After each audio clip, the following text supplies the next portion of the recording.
Selamat datang kembali. Oke, jadi Anda baru saja kirim serangkaian kutipan dari buku The Cheat Code. Sekilas, ini kelihatannya kayak kumpulan tips dan trik instan buat sukses gitu ya, ala pengusaha. Banyak banget kiatnya di sini. Puluhan malah, dan masing-masing itu bisa jadi satu pembahasan sendiri. Betul, tapi setelah kita baca bareng-bareng, ada satu benang merah yang kuat banget yang muncul dari kiat nomor 38, yaitu jangan berbagi berlebihan. Ide ini kelihatannya sepele, ya kan? Kayak, oh ya udah, jangan main HP terus. Tapi, ternyata ini jauh lebih dalam.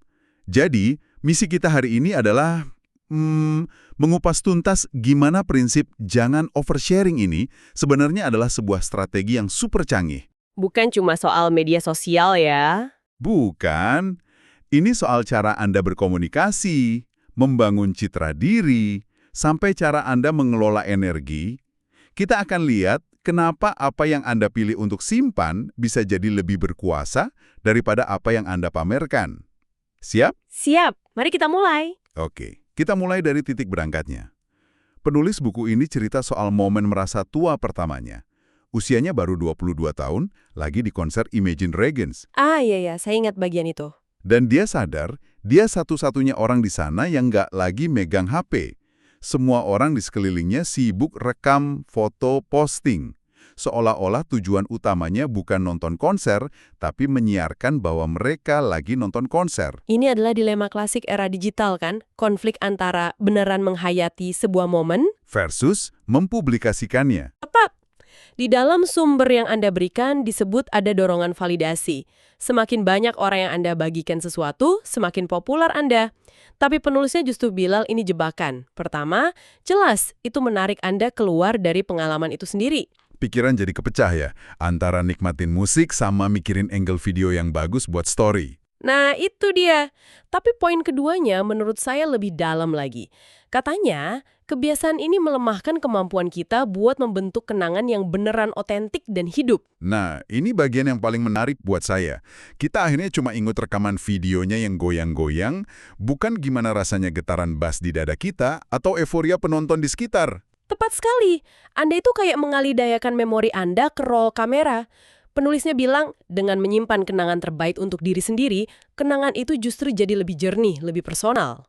Jadi semacam latihan buat pikiran gitu ya? Betul, ini bukan cuma soal nostalgia, ini soal melatih otak untuk hadir dan merekam detil-detil sensorik yang kaya. Sesuatu yang nggak bisa ditangkap kamera. Ini soal trade-off. Anda menukar validasi eksternal sesaat dengan kekayaan memori internal jangka panjang. Oke, jadi menyimpan momen pribadi itu penting, saya setuju. Tapi gimana kita menerapkan prinsip jangan berbagi berlebihan ini di dunia bisnis yang katakanlah kejam, di mana semua orang teriak-teriak minta perhatian? Bukannya kalau kita diam-diam saja, kita malah ketinggalan. Pertanyaan bagus. Nah, disinilah jangan berbagi berlebihan berubah dari filosofi personal menjadi alat komunikasi strategis. Coba deh kita sambungkan dengan kiat hashtag 31. Jangan ceritakan kisah Anda sendiri. Oh, oke. Idenya sederhana tapi radikal. Daripada Anda koar-koar soal kehebatan Anda, biarkan orang lain yang melakukannya untuk Anda, terutama media atau pihak ketiga yang kredibel. Wah, ini bentuk oversharing yang paling harus dihindari ya. Maksudnya, pamer diri sendiri. Persis. Buku itu bilang dengan sangat belak-belakan, ketika Anda berbicara tentang seberapa bagus perusahaan Anda, itu dikenal sebagai menyombongkan diri.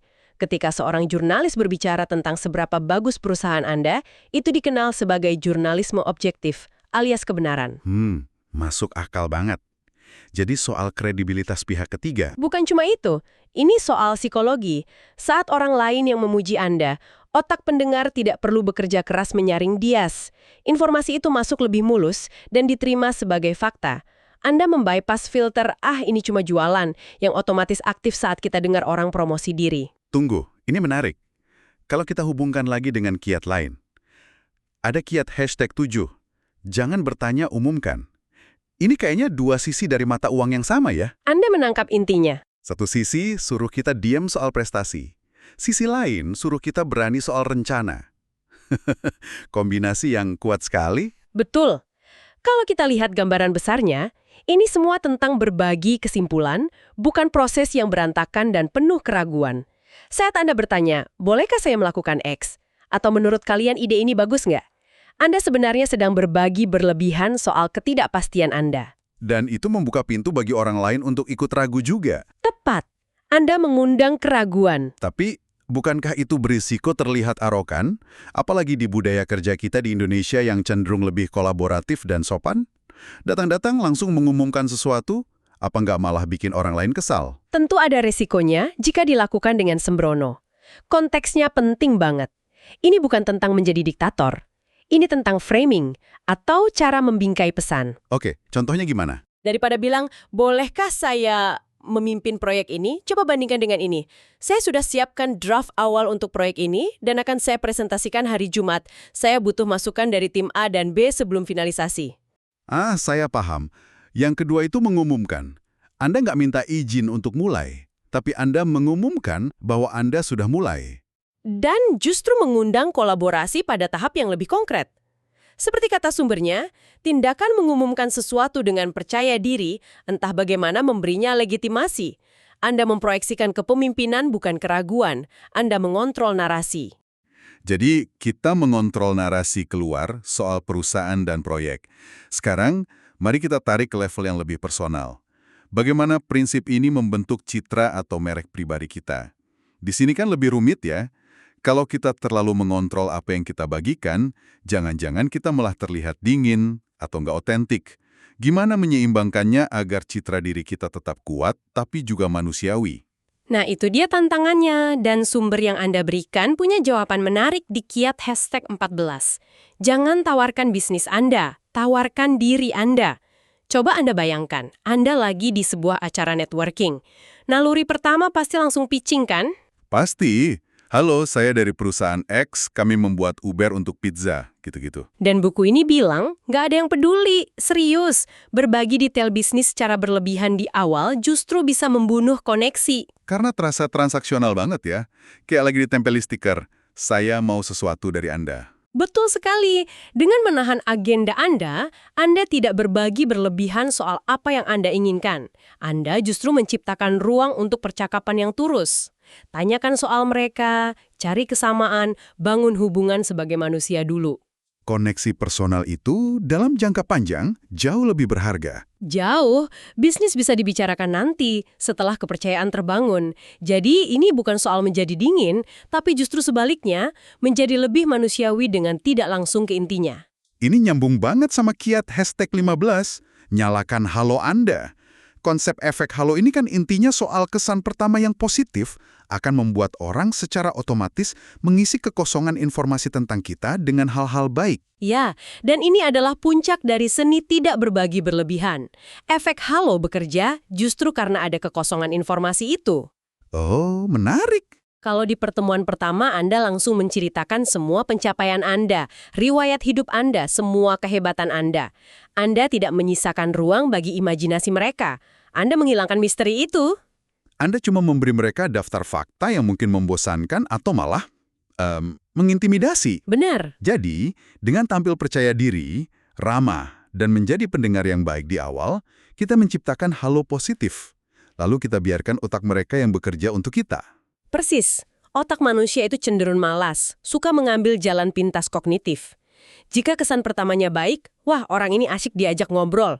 Otak akan berasumsi pasti dia juga kompeten, bisa dipercaya, dan pintar. Tanpa kita perlu membuktikannya saat itu juga. Tepat, biarkan halo Anda yang bekerja. Anda hanya perlu memberikan sedikit informasi, sisanya akan mereka proyeksikan sendiri. Ini mengubah dinamika dari mencoba meyakinkan menjadi membiarkan mereka menyimpulkan sendiri. Jauh lebih elegan dan efektif. Kita sudah bicara soal menahan informasi ke dunia luar, baik untuk strategi komunikasi maupun citra diri. Tapi saya jadi kepikiran, mungkin medan pertempuran terbesar soal oversharing ini sebenarnya ada di dalam diri kita sendiri. Bagaimana kita mengelola sumber daya kita yang paling pribadi, energi, dan fokus. Sebuah pivot yang sangat penting. Dari manajemen persepsi eksternal ke manajemen sumber daya internal. Iya kan? Karena pada akhirnya, semua strategi eksternal itu nggak akan ada gunanya kalau di dalam kita sudah kehabisan bensin. Setuju sekali. Tepat. Mari kita lihat kiat #3. Habis-habisan, tapi hanya saat diperlukan. Ini ide yang sederhana, tapi sering kita lupakan. Kita tidak bisa terus-terusan berbagi energi 100% setiap saat, setiap hari, untuk setiap tugas. Nggak akan bisa. Sumbernya bilang, tidak ada seorang pun, bahkan Superman, yang bisa habis-habisan sepanjang waktu. Haha, iya juga ya. Ini adalah tentang disiplin alokasi sumber daya yang disengaja. Penulis membedakan antara kinerja dan tindakan. Kinerja itu saat Anda beneran tampil di puncak permainan, presentasi penting, negosiasi krusial, momen kreatif yang butuh konsentrasi penuh. Tindakan itu semua hal lain yang harus dilakukan, tapi nggak butuh energi puncak, balas email, rapat rutin, gitu ya. Betul. Kesalahan banyak orang adalah mencoba memberikan kinerja untuk semua tindakan. Hasilnya, burnout. Mereka berbagi energi secara berlebihan untuk hal-hal yang nggak sepadan. Jadi, ini soal memilih pertempuran kita. Sadar kapan harus menginjak gas dalam-dalam, dan kapan cukup jalan santai saja untuk menghemat bahan bakar. Betul. Dan ini erat kaitannya dengan musuh terbesar fokus kita di zaman sekarang. Yang dibahas di kiat #21. Matikan notifikasi atau tune out. Ini dia biang keroknya. Jika tadi kita bicara soal kita yang jangan berbagi berlebihan keluar, kiat ini adalah tentang bagaimana dunia secara konstan berbagi berlebihan kepada kita. Email, WhatsApp, berita, notifikasi media sosial.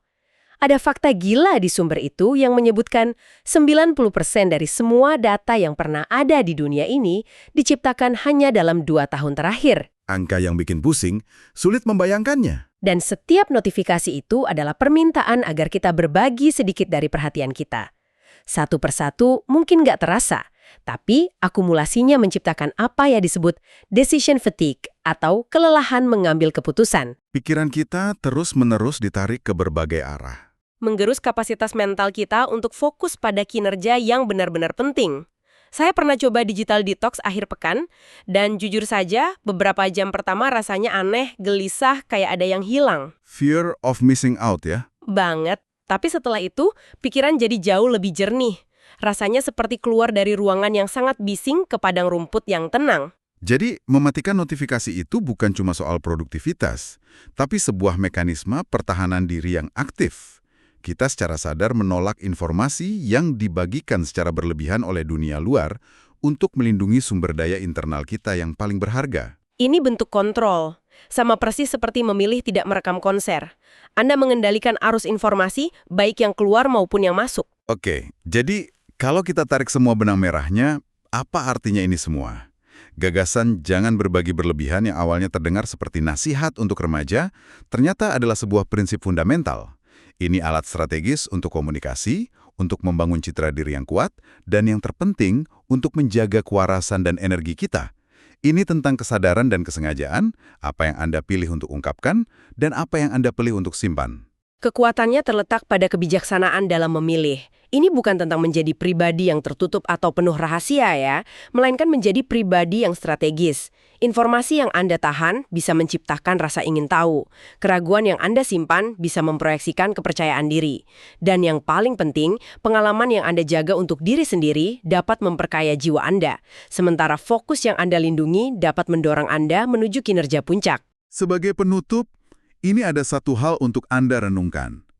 Kita sudah banyak membahas tentang tidak berbagi secara berlebihan kepada orang lain. Tapi, bagaimana jika tantangan terbesarnya justru tidak berbagi secara berlebihan dengan diri sendiri? Menarik, maksudnya gimana tuh? Maksud saya, berhenti membanjiri pikiran Anda dengan setiap skenario terburuk, setiap kritik diri yang tidak perlu, setiap notifikasi negatif dari dalam kepala yang bisa melumpuhkan Anda bahkan sebelum memulai. Mungkin, ketenangan dan kekuatan terbesar datang dari kemampuan kita untuk memilih informasi apa yang kita izinkan masuk, bukan hanya dari dunia luar, tapi juga di dalam pikiran kita sendiri.